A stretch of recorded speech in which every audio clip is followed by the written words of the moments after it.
மினாசான் கொன்னிச்சிவா வத்தாஷிவா Premnath these. அனைவருக்கும் வணக்கம். நான் பிரேம்நாத். இன்றைக்கி நம்ம என்ன கற்றுக்க போகிறோன்னா, கத்தகானாவில் 7வது வரிசையில் இருக்கின்ற 5 எழுத்துக்கள் மா, மீ, மு, மே, மோ. இந்த 5 எழுத்துக்களையும் இந்த பாடத்தில் நம்ம கற்றுக்க போகிறோம். நான் ஏற்கனவே வெளியிட்ட அந்த 6 காணொளிகள்லையும் நான் சொல்லியிருப்பேன். அதாவது கத்தகானாவுக்காக வெளியிடப்பட்ட அந்த 6 பாடங்கள், 6 காணொளிகளை நான் சொல்லியிருப்பேன். இந்த கத்தகானா பாடங்கள் அனைத்தையும் நமக்காக தயாரித்து கொடுத்தது எனது மாணவர் அசோக் அவர்கள். அவருடைய சிந்தனை ஆற்றல், அவருடைய சிந்தனை திறனை பயன்படுத்தி நமக்காக இதை தயாரித்து கொடுத்துருக்காரு.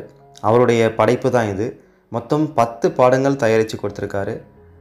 அதாவது கத்தகானால இருக்கின்ற அந்த 10 வரிசைகள், ஒவ்வொரு வரிசைக்கும் ஒவ்வொரு பாடமாக 10 பாடங்கள் தயாரித்து கொடுத்துருக்காரு. நான் அதை ஒவ்வொன்றாக வெளியிட்டுருக்கேன். இது 7வது பாடம். இன்னும் 3 பாடங்கள் இருக்குது. உங்களுக்கு இதுவரை வெளியிட்ட பாடங்கள் எல்லாமே வேணும்னா இந்த காணொளியோட விளக்க பெட்டியை பாருங்கள், டிஸ்கிரிப்ஷன் பாக்ஸ் பாருங்கள். அதில் நான் இதுவரைக்கும் வெளியிட்டிருக்கிற அனைத்து பாடங்களுடைய இணைப்பையும் கொடுத்துருப்பேன். நீங்கள் அதில் அந்த 6 பாடங்களையும் பார்த்துட்டு அதுக்கப்புறம் இந்த பாடத்தை வரிசையாக பாருங்கள். அப்போ தான் புரியும்.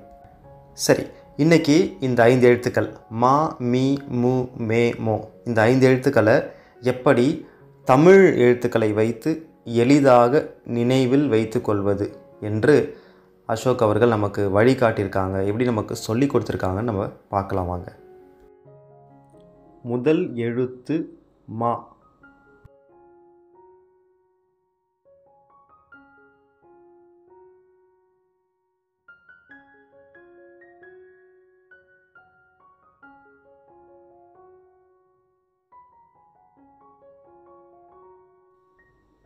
இரண்டாவது எழுத்து மீ.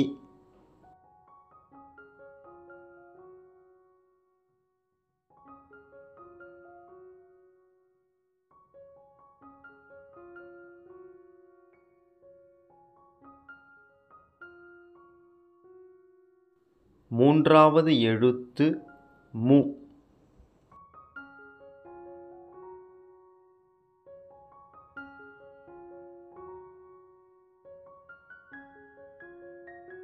நான்காவது எழுத்து மே.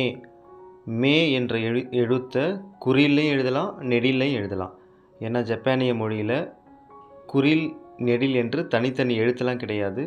எல்லாத்துக்கும் ஒரே எழுத்து தான். அதனால் நீங்கள் தமிழில் குறிலையும் எழுதிக்கோங்க, நெடிலையும் எழுதிக்கோங்க. கடைசி எழுத்து, இறுதி எழுத்து மோ. இந்த மோ என்ற எழுத்தில் மா என்ற எழுத்தை மட்டும் இறுதியாக சுட்டி காட்டி அதில் மிரர் அப்படின்னு எழுதுகிறார். அதாவது அவர் கண்ணாடியில் பார்க்க சொல்கிறாரா தெரியல. நீங்கள் கண்ணாடியில் பாருங்கள், அது மா என்று தெரிகிறதான்னு பாருங்கள். அவர் என்ன சொல்கிறான்னு இந்த கமெண்ட் செக்ஷனில், இந்த கருத்துரை பெட்டியில் சொல்லுங்கள். உங்களால் சொல்ல முடியுதா பார்க்குறேன், இல்லைன்னா நானே சொல்லிடுறேன். சரி, இன்றைக்கி என்ன பார்த்தோன்னா மா, மீ, மு, மே, மோ.